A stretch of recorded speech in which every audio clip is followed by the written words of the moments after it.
What is happening, people? United Central back again with another video. It's not a podcast, and I know you're thinking, where's Aaron? You know what I mean? But this was a kind of video. It had to happen because we're going to go through 5 things we learned about yesterday's draw with Everton. It feels like a loss. Bottle jobs. Bottle jobs. Bottle jobs. Bottle jobs. Bottle jobs. Simple as that. That's your 5 things. That's simple as 5 things today. What you learn. We learned David De Gea is a bottle job. After 10 years being in the Premier League, he still cannot command the 6-yard box. You have to be able to come and meet the ball and punch the ball. If you get hit, you get hit. He's turning away. He's like that. He's like that. Yeah. He's like that. You see the pictures? He's like that. Come for the ball. If you get pummeled, you take it. You take the hit. You get up. You get the foul. Boom. You start the game. You don't go like that. Where is Maguire? Where is Lindelof? What was Lindelof marking, first of all? Where was that? Who was he marking? And where's Harry Maguire, the guy that we bought Slabber to protect it? Okay, we know David De Gea is a bottle job. Why is he not there in front of him protecting him when them guys are trying to jump on him? Was he not marking someone else? Listen. Well, that's number one.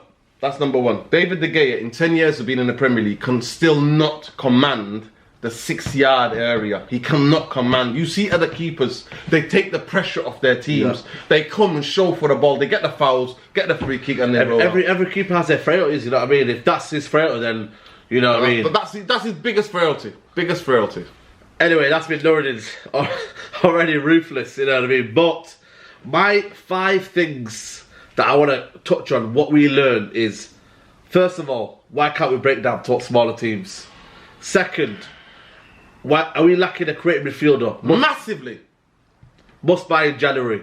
Absolute must. Or Ollie, if Ollie doesn't get that one, he's giving up his job. His job, see you later. Ollie, if you don't get a creative midfielder in for this team, if you don't find somebody who can create something that can link the play in a more creative, skillful way and tee up shots and goals for strikers, and then for him to be able to get a goal for himself, then you are gone being a summer, mate. You are gone before the summer. I put the tweet out today. He's gone before the summer. And that's for somebody who's... He's Ollie out now. No, I'm not Ollie out. I'm not Ollie out. I'm just saying... No, I'm bearing the facts, because if Ollie was backed in the summer, Said, I've always said to you, if Ollie had the backing, if he had the 2 midfield players... He didn't want to sign it to back spend. No, he did, but he had to come out and say that, bro, to protect Woodward. Why is he doing that then? Because... every manager, to a certain time, you protect the manager. Now, if Ollie was 2 years in and he was still saying that, I'd be like, see you later. Because when managers get the job in the first year and a half, they have to back the club. They can't come out against their bosses. Yeah. They come out when they want to leave at the end. But anyway, go on. Yeah. Does Mason Greenwood deserve to start games 100%. Now? 100%. I don't know what that kid has to do. 4th, everyone said Martial was poor yesterday. Is that harsh considering he had no support? Hear on me that.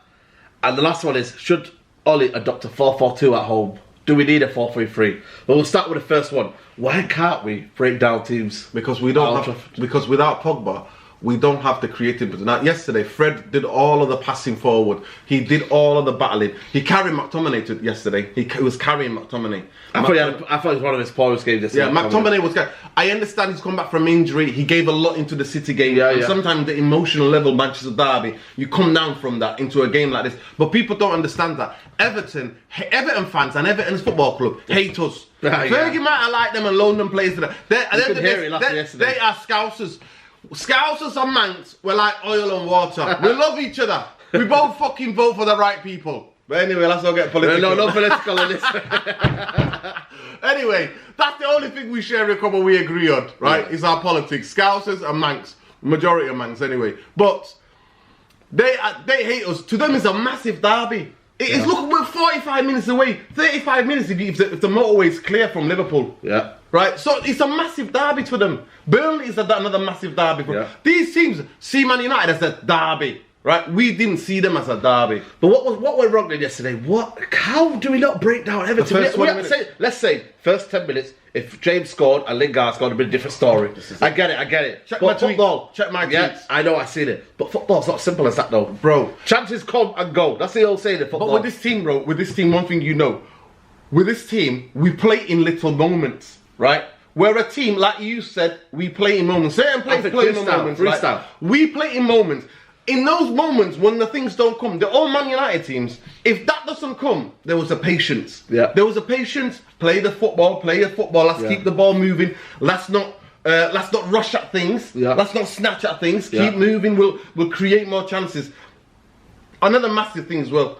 Most of you who used to watch old school football. I mean, I've been watching United for almost 30 years. So most of you know, I'm showing my age since I was 9 years old, right? There were times where Fergie, no word of a lie, most of us all knew it. Majority of United fans who watched him knew it. Fergie would give these poor sides who were just defending backs of four didn't just come into football. But it's been happening all the way though. You know what he used to do? Give them the ball. He sometimes would give the ball to them, get them to come at us, get confident at Old Trafford, and then we would break on them. Right? When you went started going, Fergie was still doing that, and you know that, right? All the football, Fergie wasn't all gun blazing. But people saying that Fergie's only style of play was counter-attack football. I don't think it was. No, but I'm saying no. But Fergie, the big thing Fergie had.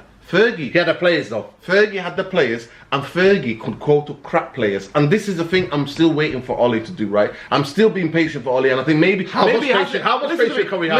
Maybe he has it, maybe he hasn't, right? Maybe he has it, maybe he hasn't.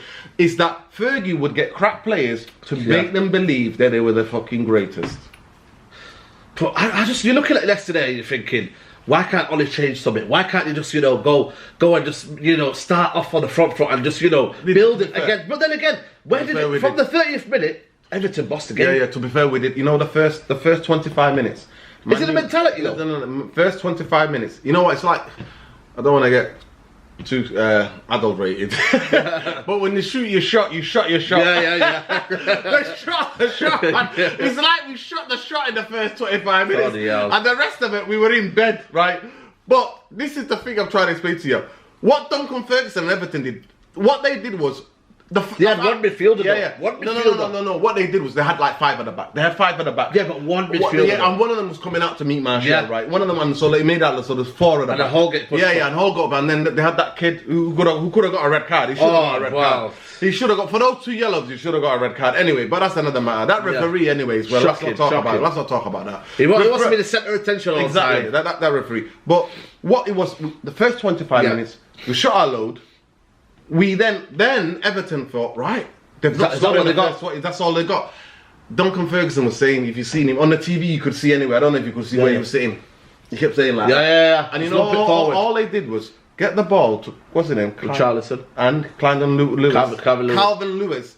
Calvin Lewis bullied Maguire. He didn't bully him, man. Listen to having that. Like, he bullied Maguire. Maguire dealt with Listen to me. No, in the second half he did. In the first half, in that first half an hour, got most of the balls. He bullied Maguire, Lindelof, and Shaw. So 3 of our defenders got bullied by 2 guys in that 20. So the momentum we lost, and then that's what they scored. They scored from that, right? That momentum of creating chances after chances, they scored from that, and they could have maybe gone ahead again because you know what I mean. They could have gone again ahead, but that's all they did in the game. Yesterday's game, Saeed. One thing we learned is that when a United come against a team that's not a top team, that's off for the fight. Are we mentally weak? We bottle it massively. This team has been mentally weak for a long time. And the thing about it is, I'm used to like tough players. In your early start watching United when you were a kid, you're used to that remnants or that. Even they weren't top players, but tough players that can fight. Sometimes you have to earn. You have to earn to play good football by fighting first. You have to fight them first. So can Ole Gunnar Solskjaer galvanise his players? You're looking for a manager. You're looking for a coach. Is Ole Gunnar Solskjaer a coach or is he a manager? Honestly, yesterday the tactics was get a goal in the first 25 minutes. That was Ole's tactics. You could see the energy. Right, listen to them. And most of the team, they weathered that storm. We shot our shot. And after that, he didn't know. That was the thing that was quite surprising. But then I look at the bench and think, so who are you going to change? McTominay, who's struggling. You're going to bring Mataran. Herrera's in Watford. We are banter. What is Ferreira? Apparently he didn't even travel with the squad. He didn't come off the bench, did he? No. Apparently he said he travelled to Watford. I read somewhere he travelled to Watford. That is all it was. That's how prepared he is. And 1 week in advance. You don't want the 3 points this week? Oh, man. Moving on to point 2. And the second thing we learned is, like you said, we are lacking a creative midfielder. Massively. And do we need like, we are linked with Haaland, yeah? I will speak about it in the podcast on Thursday, but we are linked with Haaland. We will. Haaland, yeah? Yeah. But why are the club looking for a striker when we don't have the people to feed into a striker? You can get bloody Lionel Messi, yeah? But if there's no one else feeding into him, what are you going to do? Jesse Lingard, I love the guy, yeah? I don't, he's been through a lot of stuff. And you know what, man? Disgrace to other people. Disgrace to other people that will say, no, he's on 100 bags a week, you know, you don't... Listen, mate, on a human level, yeah? On a human level, yeah, people go through different moments. And I'm not relating it to his form, but on the current form yesterday, yeah, I thought he ran around like a school kid. And that is why, for me, you're looking at Ericsson, you know what I mean? It's not fond of him. You don't fancy him? No. Why not? No. I don't fancy Ericsson. The guy that... Do you not think he's just at the wrong club, wrong conference? You know why? I've been burned by Sanchez.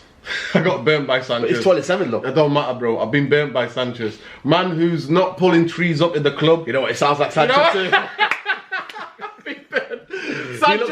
Sanchez buried me. Buried me, bro. He buried me. But so he's out there, though. And I can't take that risk. Why do we not... Bruno Fernandes is the guy we need, bro. It's a sign of new deal. Bruno, I don't care. That means that so that they know that other clubs are sniffing. So when you come with 100 million release clause, bro. I don't listen. If Ole Gunnar Solskjaer has to have, you need to go and get a guy who's a leader. Yeah. Who can create. Who wants shots. Yeah. Who absolutely amazing vision. And all round giving it as a player who gives it, right? I've seen Sporting Lisbon games when they're in a fighting against Porto. He's fighting. He is fighting. This bit about no, it might take him time. No, he's the kind of guy you look at. I think he doesn't need time to settle in. He goes to the national team. He does exactly the same, setting teams up, having shots. Yeah. But right now, though, we're looking at it right now. Right now, to me, if you know me, I'm Ole in, right? I'm Ole in because I've not seen. No, I'm just about in terms of I'm looking at Ole. I think I criticise him when he makes mistakes. You've gone like, you know what I mean? The straight jacket, maybe you tripled it now after what I watched on Sunday. Triple the coast, getting cold out there, you know. The straight jacket's triple straight jacket, man. That's what I'm saying. There's somebody out there can make that. You need to make him a triple straight jacket. But no disrespect to Lingard though. He's a good player when it's counter-attacking football. Man City, Tottenham. But when you need a moment of quality. You know what, on a serious note, I speculated a long time with friends. Among friends that there was something going on because the drop in form was ridiculous. It was very, very bad. He's limited. So he's limited in certain things.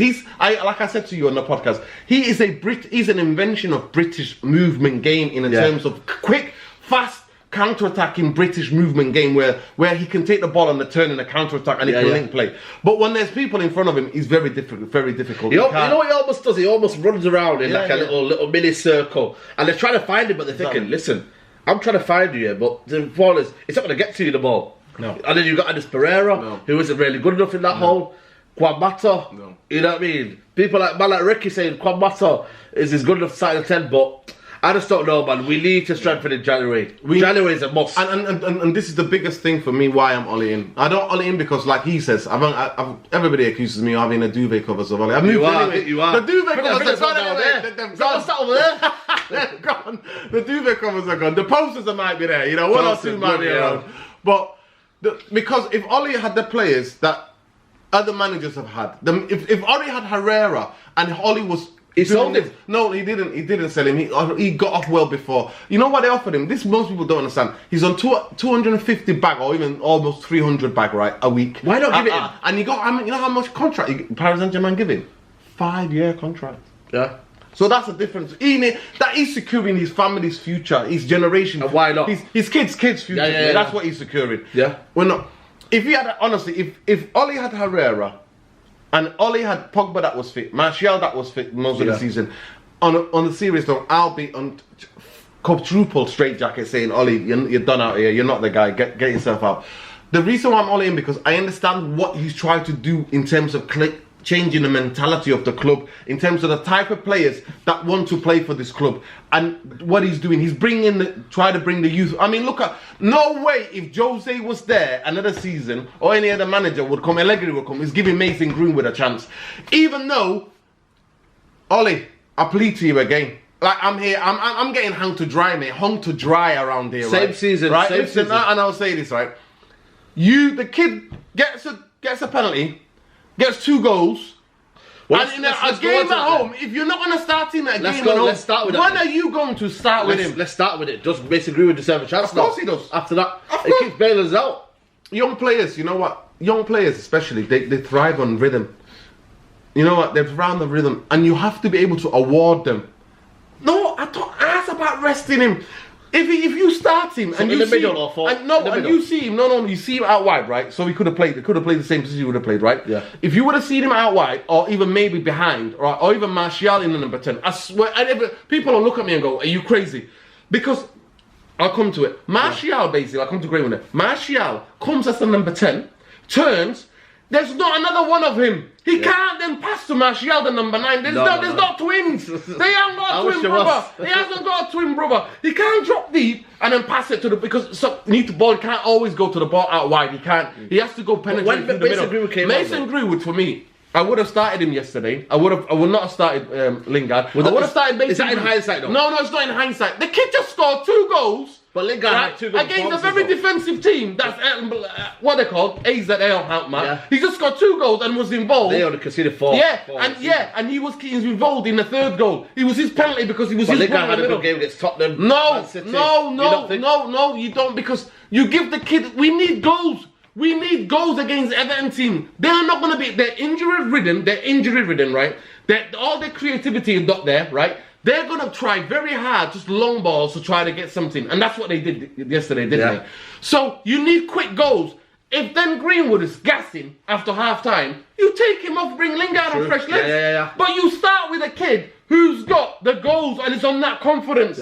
Who's on that confidence. And that was fundamentally where I protected Ollie, saying he can't always rely on Greenwood starting him. And as fans, that's the emotion. We want that. We'll get Greenwood on that. No. But this game was the perfect game. If you can't start Greenwood in this game, when are you going to start him?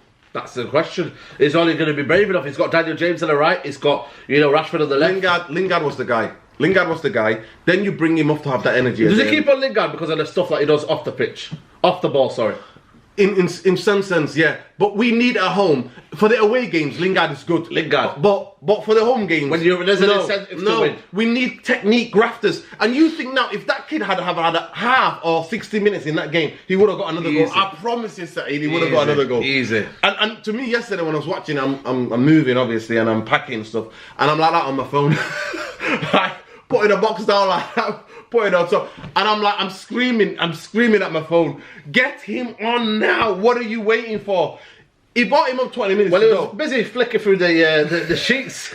Yo, shout out Rizzy, man. Shout out Rizzy. Rizzy, man. Bloody hell, Rizzy. Yo, Rizzy. We've got to go find Rizzy, man. We've got to do a podcast with Rizzy, serious, man. But Rizzy, what is going on? I don't look at social. I'm just looking at him saying, there's a... No. You know what that is? It's positioning where to be when they got the ball. When the breakdown of play, where to be. Yeah, but you expose it to the world. No. Yeah, it was the camera in it. The camera's on top. That's seen that. You see it sometimes. They keep it for him. And also who's come back in the set pieces, who you're marking. That's what that is. It's information about corners, free kicks, throw-ins on your side where you're supposed to be. Because he's a young kid, innit? And obviously he knows the underage game by instinct, and because he's played there. But in this, all of the plans are there, what Everton players do. Those are the plans. The plans are there, what Everton players do. They just looked about red dots and, No, he's just like, I've got instinct, I've got a technique, just get me on there. How does it go to the point where there's not the coach there? Where's the other guy? Michael Carrick. Where's the other fellow? McKenna. What's he not helping him? No. Listen, they've already talked to him. They've just said to him, look, just to refresh. He already knows. A bit of revision notes for his exam. This is it. You know what I mean? That was looking to I mean, we're getting bantered right, left and centre, but this is what it is, bro. This is what it is, right? It is that... All that is just a reminder, because he's already known. Footballers get given things to them right before the night of the game. They study it a couple of days before. That's what the planning is. They give you these things to study, and the coaches go through it again and again and again. There's an aspect of it, right? So this is what part of it is, just a memory, just a quick memory to think. In the set pieces, who you're marking. That was mainly, and where to be in positions where when we've got the ball, when we haven't got the ball. Yeah. That's what that was. Then we go on to the fourth thing we learned yesterday. Martial, everyone criticised him yesterday, saying his poor positioning is not good, you know what I mean? He's not very mobile enough. And I put it down to lack of support. No one linking up to him. He's trying to do everything by himself. He's trying to come forward too deep. It's made almost like a centre midfielder now. You know what I mean? And now he's trying too hard now. You know what I mean? There's one moment in the game where it was on the edge of the box and they could have laid it off to Rashford, and he tried to do them little, quick feet. Yeah. I don't know, Nuradeen, but I feel like it's the kind of I think he's getting a bit unwarranted. No, you know what? Listen. We've been here. Yeah. We've been there. We've got the T-shirt, man. We've seen this all before. So who do you scapegoat? Who do most Man United fans scapegoat? Pogba's the first one. French players. Guy that they think he's lazy already. Just because the guy's got resting bitch face. He doesn't smile. He's not a smiler. That's what the guy is. I always say he's moody on the ball, but I don't mean it like that. He's not moody. He's just one of those people like Berbatov. They're pure footballing people, right? Yeah. They know what they're doing. You don't have to worry. But if you don't supply, that's what I said to him just before the point. Martial has to split himself into two. One Martial has to come deep as a number 10, and then look forward in the middle and pass it to the other half of Martial, who's in the box. That's what he has to do, and it's impossible. And that is when the likes of Wan-Bissaka, when it gets pulled out to the wide, and Daniel James, and when they fizz it in, he's on the halfway line. He's not even over there. Bro, there was a moment in the game, I don't know if you've seen it, because I watched the highlights. And he literally comes into United's own half to pick up the ball so he can touch the ball. Yeah. Because Everton were bombarding those long balls to the corners, bullying our defenders. He was like, just give me the ball, let me see. And he's not like a hurricane where, you know what, I'll stay here, you go find me. He's very... No, he used to be a left winger. Yeah, he wants to get involved. He's a striker that wants to get involved. He's telling people, he can see him pointing and saying, come close here, give it to me here. Even if the guy's up my back, give it to me. Then move so I can give it to you. To me, the agenda is there. It's almost... I lose faith, do you know what I mean? It's almost really like draining for me to talk about the Martial haters. If you can't see that, if you can't see the guy, you know how many chances Man City create for Aguero? Do you know how many chances for Sterling? Yeah. Do you know how many chances Salah gets? Do you know how many chances Mane gets? Do you know how many chances all of the top strikers? You know how many chances Vardy gets? Are you now saying that Ollie's not really helping him then now? No, because he didn't bring that. He knew this was going to be a struggle. Ollie, he knows. He come out and said in the press conference, man, he knew he needed to take the pain for the long-term game. Now, people like you modern football fans, younger football fans than me, you're not here for no long-term game. You're here for short-term. Well, I think that time's gone now. Yeah. It is gone now. It's not a 5-year plan anymore. Maybe, you know what? I'm getting close to my 30s, 40s. Maybe my testosterone levels I'm telling gone, you know what I mean? It's not that time anymore. I haven't got that kind of app because I've seen United with anything, and I always say that. Maybe I'm harping on to that. But anyway, I just think that creative midfielders were the two. What did I say to you? When we did that podcast in the summer, in June, we were doing it at the end of May, in the start of June, July, what was I saying to you? Yeah, creative midfielder. Just creative midfielders. Yeah. What's what we need. And we don't have that. So he is going to take the flak.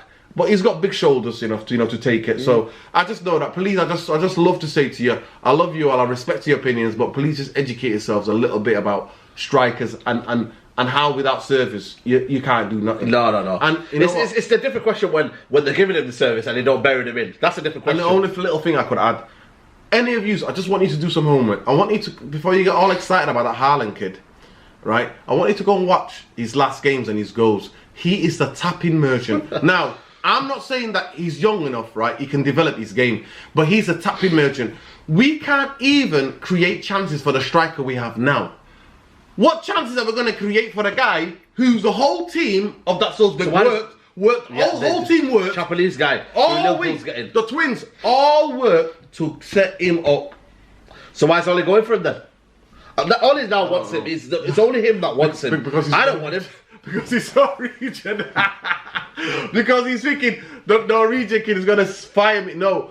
Ollie, if that's all you've got, I can't defend you anymore. If that's all you're going to sign, if Manchester United are going to sign him, and if Manchester United are going to sign him, and Ollie is going to sign just him this season, in January, then Ollie, you're done out here. Trust me. I'm not just saying that. But I won't be able to defend you anymore because that's a ludicrous decision. We need midfield. You know what we need really? Two midfielders. One that can play like a Herrera role, right? Who can be creative and also be defensive. And we need out and out number 10 creative midfielder who can, like De Bruyne, who can go out wide, whip a ball in, who can have shots Do you know what I mean? Who can slide people in? Who can take a player on? We need that. Not just Pogba, because if Pogba was to get injured again, we're done out here. We're just Pogba's getting sticky with his on the pitch now. You can't even go to his brother's wedding now. Mid-table mediocre. Mid-table. Well, come on, you know that agenda, innit? I know. We need it. Listen, look, where do we live, man? We live in a Boris Johnson Britain, mate. Let's forget about that. You know what I mean? I've had enough of that election. I don't want to see another election in my life. Well, it probably will happen, but last point we'll make on this is kind of a 5 things to learn about the draw yesterday. Should United adopt a 4-4-2 now at home? At home, I'm talking about, because at the end of the day, we have an onus to win games. And a 4-4-2, Mason Greenwood and Martial up front. You play Fred and McTominay midfield. I don't think you need 3 midfielders sometimes. And then you play Rashford and James on the wings. And you know what? Sometimes Mason Greenwood can come forward. Maybe sometimes Martial come forward. Why don't we just go for it? So in terms of sometimes Greenwood being on the bench, you're going to do Pogba as a number 10 behind. But I'm talking about. But obviously for now, until Pogba comes back.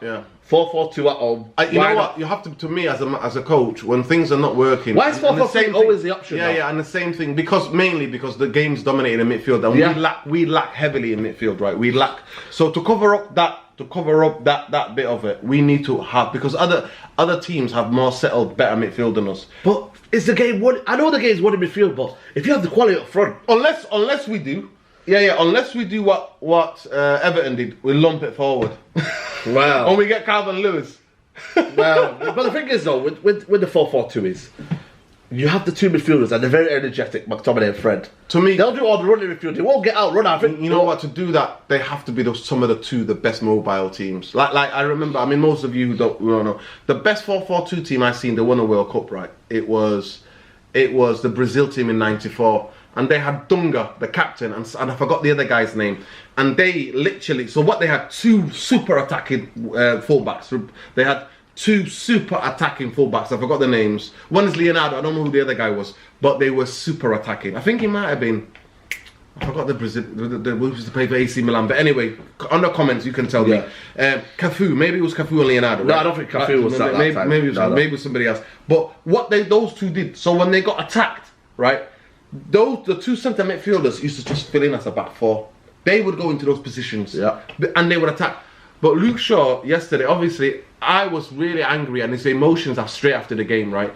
But he's just been out for a long time. His performance when he's got protection against City is good, and he defended good as against City. Yesterday was poor, yesterday, his decision making. I've got an agenda. Listen, no, you don't. Yesterday, his decision making, his positioning on the ball, he's overlapping. And touch my tweet at half time. I said, get Williams on now, because he offers us overlap and energy. Exactly. He takes people away. Most people do not. Most people, if you not play football, you do not honestly appreciate how much players making runs, taking players away from you. How many milliseconds? For you. How milliseconds that gives you to make decision that can create something. And when some guy just stood there like that, just stood on the byline, just hooks the byline, just stands there, and then gets the ball, passes it back to Harry Maguire, gets the ball, come back to him. He doesn't come inside. You see Williams, he's got the left, right. He comes inside, left, right, he can drive. He can take even more risk. I'd rather take the risk in his defensive ability. Yes. For his attacking. At half time, honestly, I said it, check the tweet, I said, get Williams on now. Because it's mobility. And when you're defending, when a team's defending like that, you need to be able to move them and confuse them. You need to be able to move people out of positions and create the overlap into the box. 2 points dropped. You know what I mean? Bottle jobs. Absolute bottle jobs. You know what I mean? Bottle jobs. Just to go look forward to, we got Colchester on Wednesday. Not that it's very. I don't think United should be looking at Carabao Cups and all that, but are we away? We're home. We're home. I'll be working anyway. You know what I mean? Colchester, deservingly. Yeah. You know what? They beat Tottenham. I think they beat what? I know they beat Tottenham. I know they beat Tottenham, but who starts in that game? Do you reckon? Well, the similar team that started the Europa League game. 8 those players who eight of those changes that he made in the Europa League game has to play. Those 8 have to play. Quad Matter and Pereira and Ashley Young today. We'll touch on the podcast. Apparently, this could be his last season. Oh, You know what? You're not celebrating tonight? On Thursday, I might be bringing a couple of pints to the podcast. Might be there with the champers. Listen, you know what, mate? Personally, I don't have anything against him personally.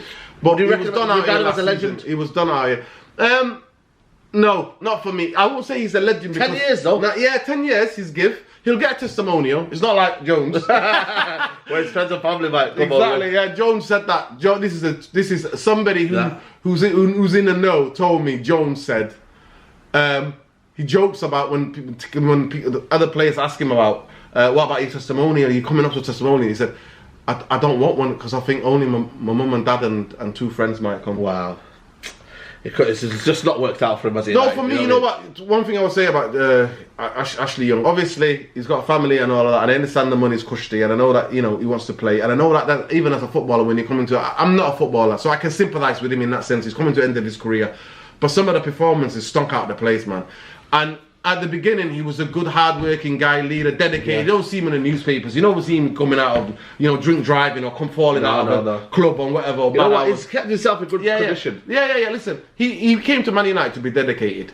But to me, one thing that marks his the positive is from his career at United is how he played against Arsenal and how he's bending top bins against North London anyway. He scored a couple of top bins against both Tottenham and Arsenal, right? And Chelsea has some and Chelsea, right? But to me, is the day that where I almost literally at that time I was losing my head, and I'm still losing my head, but it was at the beginning and I was pulling every bit of hair out. Was on the Moyes at Old Trafford when he was putting in like 100 crosses every time he went out wide without even passing. He was putting crosses in after crossing and just panting. And some of the crosses were like the P rollers that you get, or keepers rollouts even. P rollers they were. That to me was the day when I thought, you're done out here, mate. And that was of the David Moyes. That's been your 5 lessons learned. You call it a mini podcast, you call it what you want, but that's been the tactical review, 5 lessons learned, and Nuradeen socials. That guy Red Devil, people coming at me, and you know the funniest thing, it would be easy for me to be Ollie out, right? It'd be so easy for me to Ollie out, to go and get more, you know what I mean? Because if I was to truly, I know there's a lot of people out there who are on Twitter, on social media, for likes and for follows, they're not, in reality, they're like, oh, Ollie maybe deserves time. But on social media, like, Ollie out. One of the things I respect about you, West Ham, you always say it as what you feel, and you have every right to say it and it's what you feel. I said it from West Ham. Back in the day, back in the back. Even when he was on even the 3 months he was doing good, I was talking to you sometimes he come out of the game and you're thinking, what's Ollie doing? No, not even like you were saying, can Ollie win his trophy? I remember we had a conversation. Yeah. This is when we were all singing, Ollie's at the winner. The Chelsea one last year. Yeah, you were saying, can Ollie bring us back? We need a guy to bring us back to winning trophies. And I'm afraid we've got owners and we've got CEO who don't give a damn about that. Saudi's come. No. That's another podcast. Guys, I hope you enjoyed this video. Like the video. Subscribe to United Central. We're nearly at 10k, guys. About 300 or 400 left on 10k. Come on, people. If you're watching this and you're not subscribed, do it, man. Just let us get to 10k. We're trying to get more content, more podcasts, more United content. You know what I mean? For the worst at the minute, you know what I mean? Not much to shout about, but we say it how it is, man. I'll see you for the podcast. You know what? I'll see you for Wednesday. Coltress again for the match review. Other than that, Nuradeen. I'll see you on Thursday. See you on Thursday on here, guys. Come on, tell your auntie, tell your uncle, man. Give it a sub. Come on, people. Man. Take care. Bye-bye. Peace.